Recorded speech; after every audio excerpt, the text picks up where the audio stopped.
அஸ்ஸலாமு அலைக்கும் வரஹ்மத்துல்லாஹி தஆலா வபரகாத்துஹு நஹ்மதுஹு வ நஸ்ஸலி அலா ரசூலிஹில் கரீம். சமீபமாகவே தெருவோரங்களில் தெருமுனைகளில் புத்திசாலித்தனமாக கேள்வி கேட்கிறோம் என்ற நினைப்பிலே தங்களுடைய அறியாமையை சிலர்கள் கேள்விகளால் வெளிப்படுத்தி கொண்டிருக்கிறார்கள். அதாவது ஒரு கேள்வி கேட்கிறாங்க, பராஅத் என்ற வார்த்தை குர்ஆன் ஹதீஸில் வந்திருக்கிறதா? நபியவர்கள் பராஅத் என்று சொல்லி இருக்கிறார்களா? பராஅத்தை நபியவர்கள் கொண்டாடி இருக்கிறார்களா? எல்லாவற்றுக்கும் தெளிவான பதிலை நான் இங்கு சொல்லுகிறேன். அதாவது நாம் பக்ரீத்தை கொண்டாடி கொண்டிருக்கிறோம். துல்ஹஜ்ஜினுடைய 10வது நாள் பக்ரீத் கொண்டாடுகிறோம். பக்ரீத் என்ற வார்த்தை குர்ஆனிலோ ஹதீஸிலோ இடம்பெறுகிறதா? மக்கள் கொஞ்சம் சிந்திக்க வேண்டும். பக்ரீத் என்ற வார்த்தை குர்ஆனிலோ ஹதீஸிலோ இடம்பெறுகிறதா என்றால் இல்லவே இல்லை. பக்ரீத்னா என்ன? நபியவர்கள் சொன்ன ஈதுல் அல்ஹாவிற்கு பக்ரீத் என்று நாம் பெயர் வைத்திருக்கிறோம்.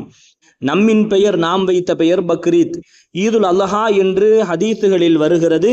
அந்த ஈதுல் அல்ஹாவை பக்ரீத் என்ற பெயரில் நாம் கொண்டாடி கொண்டிருக்கிறோம். அப்படியே தான் ஷாபானின் 15ஆம் நாள் என்று முஹம்மது ரசூலுல்லாஹி ஸல்லல்லாஹு அலைஹி வஸல்லம் அவர்கள் தெளிவாக சொல்லி இருக்கிறார்கள். ஹதீஸில் தெளிவாக இருக்கிறது. இப்னு மாஜாவில் 1388, அஹ்மதிலே 6238, மிஷ்காத்தில் 1299, இப்னு மாஜாவில் இன்னொரு இடத்தில் 1389, நசையிலே 2357 என்று பல இடங்களில் நபி அவர்கள் ஷாபானின் 15ஆம் நாள் இரவு என்று குறிப்பிடுகிறார்கள். அந்த இரவைத்தான் எப்படி ஈதுல் அல்ஹாவை நாம் பக்ரீத் என்று சொல்கிறோமோ அதே போன்று ஷாபானின் 15ஆம் நாள் இரவை நாம் பராஅத்துடைய இரவு என்று சொல்கிறோம். ஏன் அந்த பெயர் வருகிறது என்று சொன்னால், நபியவர்களின் ஹதீஸுகளில் தெளிவாக நபியவர்கள் சொல்லி காட்டினார்கள்.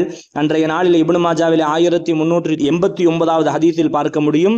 நபியவர்கள் சொன்னார்கள், அன்றைய நாளில் கல்பு கூட்டத்தார்களின் ஆடுகளின் ரோமங்களை விட அதிகமான மக்களுக்கு மன்னிப்பு வழங்கப்படுகிறது. அதாவது நரகத்திலிருந்து விடுதலை கிடைக்கிறது என்று நபியவர்களின் வார்த்தைகள் சொல்வதின் அடிப்படையில் விடுதலை என்ற வார்த்தைக்கான தமிழுக்கான அரபி வார்த்தை பராஅத். அதனால் தான் ஷாபானின் 15 என்று நபியவர்கள் சொன்ன அந்த வார்த்தை நபியவர்கள் விடுதலை கிடைக்கிறது என்ற சொன்னதின் அடிப்படையில் தான் பராஅத் என்பதாக நாம் சொல்கிறோம். அவ்வளவுதான். ஆக பராத் என்று சொன்னாலும் ஷாபானின் 15ஆம் நாள் இரவு என்று சொன்னாலும் ஷபே பராத் என்று சொன்னாலும் எல்லாம் ஷாபானின் 15ஆம் நாளை மட்டும் தான் குறிக்கிறது. பேரில் பிரச்சனை இல்லை. இவர்களுக்கு இபாதத்து செய்வதில் தான் பிரச்சனை. எப்படி பக்ரீத் என்று சொன்னால் துல்ஹஜ்ஜின் 10வது நாளை குறிக்கிறதோ ஈதுல் அல்ஹாவை குறிக்கிறதோ அது போன்றுதான். பெயரே வரவில்லையே என்று சொன்னால் பக்ரீத் என்றும் எங்கும் வரவில்லை. பக்ரீத்தையும் விட்டுவிடுங்கள் என்பதாக சொல்கிறேன். அல்லாஹ் பாதுகாப்பானாக. தெளிவாக மக்கள் உணர வேண்டும், சிந்திக்க வேண்டும். நபி அவர்கள் பராஅத்தை கொண்டாடி இருக்கிறார்கள். கொண்டாட்டம் என்றால் இவர்கள் சொல்லக்கூடிய அநியாயமோ அழிச்சாட்டியமோ அக்கிரமமோ நடக்கப் போவதில்லை. தெளிவாக நாம் சொல்கிறோம். பள்ளியில் அமர்ந்து திக்ர் ஓதுகிறோம், பள்ளியில் துஆ செய்கிறோம், யாசீன்களை ஓதுகிறோம், கப்ர் ஜியாரத் செய்கிறோம். எல்லாம் மார்க்கம் வரவேற்ற விஷயம். எல்லாவற்றுக்கும் அடிப்படை ஆதாரங்கள் இருக்கிறது. கப்ர் ஜியாரத் செய்யலாமா? நபி அவர்கள் செய்திருக்கிறார்கள். இப்னு மாஜாவிலே 1389வது ஹதீஸ், அஹ்மதிலே 6238வது ஹதீஸ், மிஷ்காத்திலே 1299வது ஹதீஸ். நபி அவர்கள் ஷாபானின் 15ஆம் நாள் இரவிலே ஜன்னத்துல் பகீஇலே அவர்கள் ஜியாரத்து செய்தார்கள் என்பதை அன்னை ஆயிஷா ரலியல்லாஹு அன்ஹா அவர்கள் தெளிவாக சொல்லி காட்டியிருக்கிறார்கள். இவ்வளவு தெளிவான ஹதீஸ்கள் இருக்கிறது.